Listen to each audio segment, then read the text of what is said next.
Assalamualaikum warahmatullahi wabarakatuh. Selamat sore. Di sini kita di kelompok 1 akan menjelaskan mengenai upflow anaerobic sludge blanket. Oke, perkenalkan dulu di sini kita ada 10 anggota.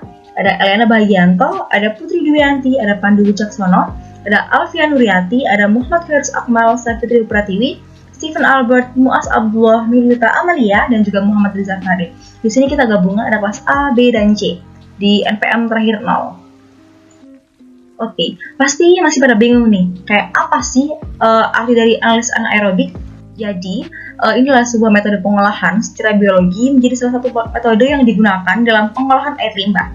Prinsip kerjanya itu secara biologi dengan menguraikan partikel organik terlarut yang terkandung pada air limbah menjadi bahan yang lebih sederhana dan aman bagi lingkungan dengan memanfaatkan mikroorganisme tentunya. Nah, apa sih tujuan dari pengolahan air limbah menggunakan metode pengolahan biologi? Tujuannya yaitu untuk menghilangkan atau menstabilkan partikel-partikel organik terlarut dengan menggunakan bantuan mikroorganisme sehingga dapat menghasilkan air yang mengandung bahan kimia sederhana atau mineral yang aman untuk dibuang ke lingkungan. Lalu bagaimana dengan prosesnya? Proses pengolahan air dengan metode pengelolaan secara biologi dapat dilakukan dengan 3 cara, yakni pada kondisi aerob dengan oksigen, kondisi anaerob tanpa oksigen, dan kondisi fakultatif anaerob tipis oksigen. Pada kesempatan kali ini saya akan memaparkan tentang unit upflow anaerobic sludge blanket reactor yang menggunakan proses anaerob. USB merupakan bentuk digester anaerobic suspended flow reactor yang dapat mengolah konsentrasi air limbah dengan kandungan bahan organik yang tinggi. Sebenarnya bagaimana sih skema dari pengolahan air limbah itu? Yuk sama-sama kita belajar supaya kita lebih paham. Nah, skema pengolahan air limbah terdiri dari reaktor USB dan sistem aerobik. Pada proses anaerobik akan diikuti oleh proses aerobik. Mengapa? Karena pada proses anaerobik untuk mereduksi sebuah patogen dan nutrien yang rendah, serta efluen yang dihasilkan tentunya membutuhkan pengolahan tambahan. Selain itu, efluen pengolahan anaerobik masih mengandung zat organik dan nutrisi dikonversi menjadi sel bakteri baru, hidrogen maupun karbon dioksida oleh sel bakteri dalam kondisi cukup oksigen pada proses aerobik. Dengan proses ini memiliki satu kompartemen efluen ruang pengendap sebelumnya. Efluen ruang pengendap ini telah berupaya untuk membangun instalasi pengolahan air limbah, namun efluennya masih belum memenuhi baku mutu. Air limbah tersebut menimbulkan dampak negatif berupa penurunan kualitas badan air penerima dan terganggunya kehidupan organisme. Selain itu, kelebihan nitrogen dan fosfor dalam air menyebabkan suatu keadaan yang tidak seimbang disebut eutrofikasi.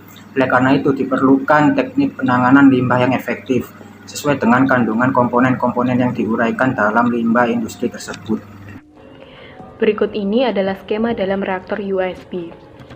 Untuk skema dari proses yang terjadi di reaktor USB sendiri, yaitu air limbah dari unit sebelumnya akan dimasukkan melalui influen. Kemudian, influen yang berada di bawah bagian reaktor akan dialirkan ke sludge blanket atau sludge bed. Setelah itu, substrat akan didistribusikan secara merata pada bagian berlumpur dengan mengontakkan air limbah dengan agregat anaerobik pada sludge bed.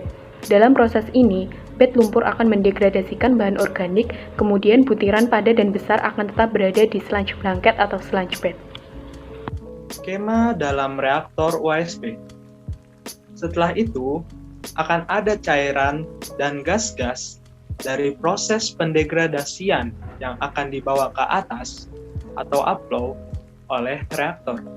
Kemudian, gas-gas tadi akan ditangkap oleh gas-gas solid separator.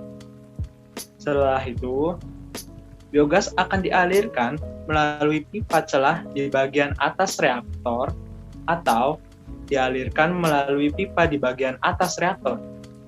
Lalu, butiran-butiran yang halus akan turun ke bawah. Selanjutnya, butiran tadi akan ditangkap oleh settling zone dan effluent weir. Pada akhirnya, proses air limbah yang telah diolah akan dialirkan ke influen unit pengolahan selanjutnya. Bagaimana kriteria perencanaannya? Nah, untuk kriteria perencanaan itu ada beberapa kriteria. Yang pertama, berdasarkan parameter. Nah, berdasarkan parameter ini itu bisa dibagi jadi beberapa parameter. Nah, di sini ada volumetric organic loading berada di range 5 sampai 20 kg per meter kubik atau 310 sampai 125 pound per feet kubik. Lalu ada COD removal efisiensinya berada di range 80 sampai 95%, solid retention time-nya berada di lebih dari 30 detik, hydraulic retention time-nya ada 4 sampai 16 detik, lalu ada sludge content in blanket yaitu 35 sampai 40 gram. Nah, untuk upflow hydraulic loading-nya untuk average itu ada di 0,5 sampai 1,5 meter kubik per meter persegi atau 1,5 sampai 5 feet kubik per feet persegi. Untuk peak-nya sendiri yaitu berada di range 2 sampai 6 meter kubik per meter persegi atau 6,6 sampai 20 feet kubik per feet persegi. Adapun major dimension dan configuration-nya yaitu yang pertama, reaktor proses zone height-nya itu berada di 3 sampai 7 meter atau 10 sampai 23 feet. Yang kedua ada gas solid separator height-nya yaitu ada di 2 sampai 3 meter atau 6,6 sampai 10 feet.